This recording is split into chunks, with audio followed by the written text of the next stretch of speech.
এটা ডিলিংকের দামে কম, মানেও কম, অর্থাৎ সস্তা ডুপ্লিকেট একটা ক্যাট 6 কেবলের বক্সের নমুনা। আর এটা হচ্ছে অরিজিনালটা। এটার গায়ে সাংঘাতিক ওজন, প্রায় 10 কেজির মতো।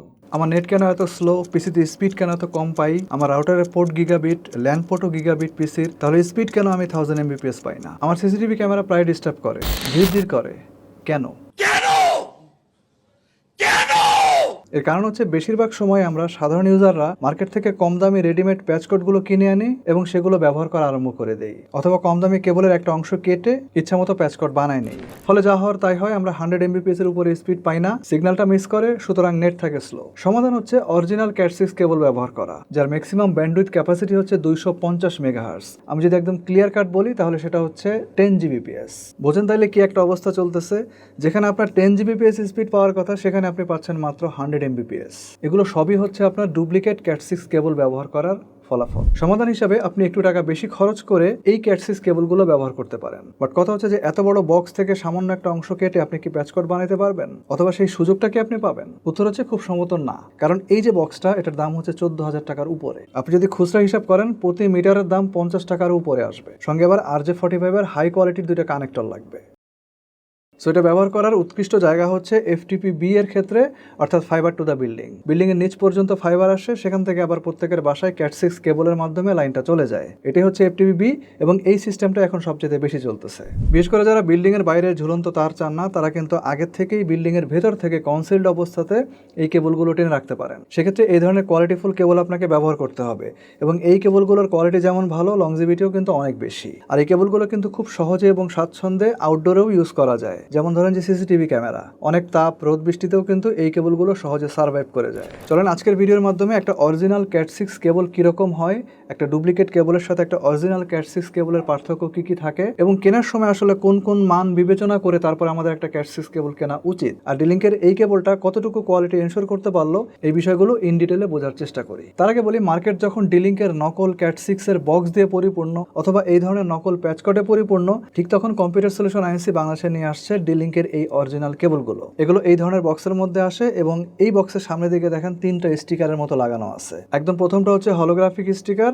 CSI মানে কম্পিউটার সলিউশন আইএনসি, যারা এটা বাংলাদেশে ইম্পোর্ট করে, ওরাই হচ্ছে অথরাইজড ডিস্ট্রিবিউটর। এটা হচ্ছে তাদের হলোগ্রাফিক স্টিকার। পাশের স্টিকারে কেবল সম্পর্কিত বেশ কিছু ইনফরমেশন দেওয়া আছে, যেমন D-Link genuine, 24 AWG, 305 metre, cat 6 UTP, ব্র্যাকেটে লেখা আছে certified for CCTV camera and data. এরপরে দেখেন লেখা আছে 15 ইয়ার্স ওয়ারেন্টি। পাশের স্টিকারে একটা QR কোড দেওয়া আছে, এটা স্ক্যান করলে বাংলাদেশে আসলে ডিলিংকের কারা অথরাইজড সে সম্পর্কে আপনি ইনফরমেশন পেয়ে যাবেন, এবং এখান থেকেও আপনি দেখতে পাবেন যে কম্পিউটার সলিউশন আইএনসির নামটা চলে আসছে। আর বক্সের এই পাশে আরেকটা স্টিকার দেওয়া আছে, যেখানে অনেক কিছু লেখা আছে, তার মধ্যে একটা সিরিয়াল নাম্বার দেওয়া আছে নিচের দিকে। এটা ইউনিক এবং অথেন্টিক সিরিয়াল নাম্বার, আপনারা চাইলে যাচাই করতে পারবেন। এবার আসেন দেখি বক্সটা খুলে দেখি ভিতরে কি অবস্থা। ওকে, এই হচ্ছে বক্সের ভিতরকার অবস্থা। নর্মালি আপনি দেখবেন যে ডুপ্লিকেট যে কেবলগুলো থাকে, কম দামি কেবলগুলো, এগুলো বক্সের ভিতরে একরকম পেঁচানো অবস্থায় থাকে, এবং বক্সের সাইডে একটা ছিদ্র থাকে, যেখান থেকে টান দিয়ে ওই কেবলগুলো বের করতে হয়। এটা কিন্তু বক্সের ভিতরে একটা প্লাস্টিকের ফ্রেম কাম হুইলের মধ্যে অ্যাসেম্বল করা আছে, যেখান থেকে খুব সহজে কেবল টেনে টেনে আপনি বের করতে পারবেন। আর কেবলের কালারটা হচ্ছে matte orange colour. Glossy orange কালারের কিছু কম দামি কেবল পাওয়া যায় মার্কেটে, অনেকগুলো কেবল পাওয়া যায় মার্কেটে, যেগুলো আপনারা 3000 থেকে 4000 টাকার মধ্যে পেয়ে যাবেন, এবং যেগুলো আপনাকে সর্বোচ্চ 100 Mbps এর ব্যান্ডউইথ দিতে পারবে। আপনি চাইলে ওগুলো টেস্ট করে দেখতে পারেন। যেমন এইটা অধিক কমলা, অধিক চকচকা, আর এটা হচ্ছে কম কমলা, কম চকচকা। দুইটার কোনোটাই কিন্তু 100 Mbps এর উপরে দিবে না। যাই হোক, আমাদের এই যে ডিলিংকের কেবলটা, এটার আউটার জ্যাকেট কম্পারেটিভলি একটু থিনার, মানে একটু পাতলা, but surprisingly too hard to turn, মানে সহজে ছিঁড়ে যাবে বা ফেটে যাবে এরকম না। জ্যাকেটটা পাতলা হওয়া সত্ত্বেও কিন্তু টোটাল কেবলটা যথেষ্ট মোটা, এবং অরেঞ্জ কালারের জ্যাকেটের উপরে বিভিন্ন ধরনের স্ট্যাটাস, পরিমাপ ইত্যাদি ইত্যাদি দেখেন প্রিন্ট করা আছে। নর্মালি অন্যান্য কেবলগুলোর ক্ষেত্রে আপনি দেখবেন যে এই যে আউটার জ্যাকেটটা, এটা কিন্তু বেশ খানিকটা মোটা থাকে, যেহেতু কেবলের কোয়ালিটি অতটা জাতের না, আপনার কেবলের গেজ থাকে কম। সো আউটার জ্যাকেটটাকে মোটা করে কেবলের টোটাল সাইজটাকে মোটা করার চেষ্টা করা হয়, এবং তাতে এক্সট্রা আপনি একটা প্রোটেকশনও পান, যেহেতু কেবলটা সহজে ছিঁড়ে যাওয়ার সম্ভাবনা থাকবে। সো তারা আউটার জ্যাকেটটাকে একটু মোটা করে দেয়, যেন অ্যাটলিস্ট আপনি প্রোটেকশন পান একটা। ওইসব কোম্পানিগুলো ভেতরের তারের গেজের কী অবস্থা বা কোয়ালিটির কী অবস্থা, কতটুকু কপার সেখানে আছে, এই জিনিসটা নিয়ে আসলে অতটা কনসার্ন থাকে না। এগুলোর ক্ষেত্রে AWG এর যে মান, ওইখানে ব্যাপক ঝামেলা আপনি দেখতে পাবেন। এখন কথা হচ্ছে AWG কি? এটা কেন এত ইম্পর্টেন্ট? খেয়াল করবেন এই কেবলটার বক্সের উপরে 24 AWG লেখা ছিল। তো এই 24 AW এই জিনিসটাই বাকি, আসেন বোঝার চেষ্টা করি। AWG মানে হচ্ছে আমেরিকান ওয়্যার গেজ।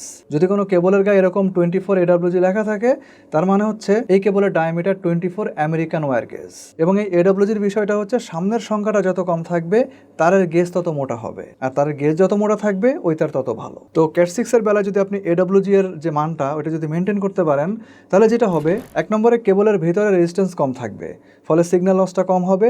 একটা ক্যাট 6 কেবলে 10 Gbps এর যে স্পিড দেওয়ার সক্ষমতা থাকার কথা সেই জিনিসটা বজায় থাকবে। 2 নম্বর হচ্ছে যারা এই কেবলটাকে সিসিটিভি ক্যামেরাতে পাওয়ার ওভার ইথারনেট কেবল হিসাবে টানতে চান, সেক্ষেত্রে কেবলের ভিতরে রেজিস্ট্যান্স যেহেতু কম আছে, সো সেখানে হিট জেনারেট কম হবে, সেই সাথে ইলেকট্রিসিটির প্রবাহটাও ঠিকঠাক থাকবে। আর যেহেতু সিগন্যালটা অ্যাকুরেট থাকে, সো ক্যামেরার পিকচার কোয়ালিটিও কিন্তু আপনার অ্যাকুরেট থাকবে। সেই সঙ্গে এই ধরনের কেবলের লংজিভিটিও বেশি থাকে।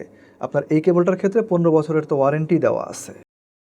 D-Link-এর 23 AWG এরকম একটা কেবলও কিন্তু অ্যাভেলেবেল মার্কেটে। 23 AWG একটু মোটা, এক্স্যাক্টলি বললে 23 AWG ডায়ামিটার হচ্ছে 0.57 মিলিমিটার, আর 24 AWG ডায়ামিটার হচ্ছে 0.52 মিলিমিটার। সো এখানে আপনি 0.05 মিলিমিটার একটা পার্থক্য দেখতে পাবেন, অর্থাৎ গেজের পার্থক্য দেখতে পাবেন। এবং আপনি যদি স্বাভাবিকভাবে চিন্তা করেন তাহলে এটা কিন্তু খুব বেশি আপনার কাছে মনে নাও হইতে পারে, বাট এতটুকু পার্থক্যই আপনার কিন্তু ক্রস টকিং এবং পারফরমেন্স এই দুটার ক্ষেত্রে ব্যাপক ইফেক্ট করে। তো D-Link-এর 23 AWG-র স্যাম্পলটা এই মুহূর্তে আমার কাছে নাই, বাট আমি আপনাদেরকে কিছু পিকচার স্ক্রিনে দিয়ে দিচ্ছি। আপনাদের যদি 23 AWG কেবল দরকার হয় সেগুলো সেখানে পাওয়া যাচ্ছে, তবে ওই যে কম্পিউটার সলিউশন আইএনসির হলোগ্রাফিক স্টিকার দেখে তারপর কিনতে হবে। এখন 24 AWG-র এই কেবলটা আমরা যদি কাটি তাহলে ভেতরকার অবস্থা অনেকটা এরকম দেখা যাবে।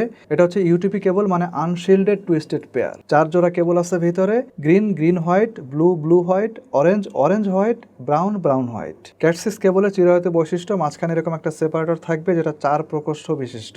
এটা সাধারণত ইন্টারনাল ক্রস টকিং আটকানোর জন্য ব্যবহার করা হয়, যাতে নিজেদের ভিতরে ইন্টারফেয়ারেন্সটা অ্যাটলিস্ট কম হয়। এছাড়া কেবলের স্ট্রেংথ বজায় রাখতেও কিন্তু এই প্লাস্টিকের সেপারেটরটা কাজ করে। আমরা এবার এই কেবলের মাপটা দেখব। তো বক্সের মধ্যে আছে 305 মিটার। এক মিটার যদি আপনি ইঞ্চিতে হিসাব করেন তাহলে হবে 39.37 ইঞ্চি। কেবলের গায়ে দেখেন প্রিন্ট করে 1 মিটার থেকে 1 মিটার পর্যন্ত মাপটা উল্লেখ করা আছে, অর্থাৎ কেবলের গায়ে মিটার হিসাবে যে দাগগুলো কাটা আছে, এখানে 1 মিটার থেকে 1 মিটারের যে অংশটা, এটা 39.37 ইঞ্চি হওয়ার কথা। Let's see. এটা দেখেন একদম অ্যাকুরেট মাপে আছে, অর্থাৎ 39.37 ইঞ্চি। তার মানে হচ্ছে একদম 100% অ্যাকুরেট। বাট ডুপ্লিকেট কেবলের ক্ষেত্রে আপনার কিন্তু অন্য কিছু দেখার সম্ভাবনা আছে। বেশিরভাগ ক্ষেত্রেই মাপটা কিন্তু আপনার এই 39.37 ইঞ্চি পর্যন্ত থাকে না। কেবল ভেদে আমি দেখছি যে মোটামুটি 2 থেকে 2.5 ইঞ্চির মতো কম থাকে। আমরা আমাদের রাউটারের গিগাবিট ল্যান পোর্ট থেকে পিসির গিগাবিট ল্যান পোর্টে এটা দিয়ে প্যাচিং করছিলাম। দেখেন রাউটার থেকে ডেস্কটপ পিসি পর্যন্ত যে কানেকশনটা, এটা কিন্তু 1000 Mbps শো করতেছে। এবার আমরা D-Link-এর এই অরিজিনাল প্যাচ কোডটাও টেস্ট করব। এটা লম্বায় আছে প্রায় 3 ফিটের মতো। এই ক্ষেত্রে আমরা দেখেন স্পিড একই রকমই পাইতেছি, অর্থাৎ 1000 Mbps।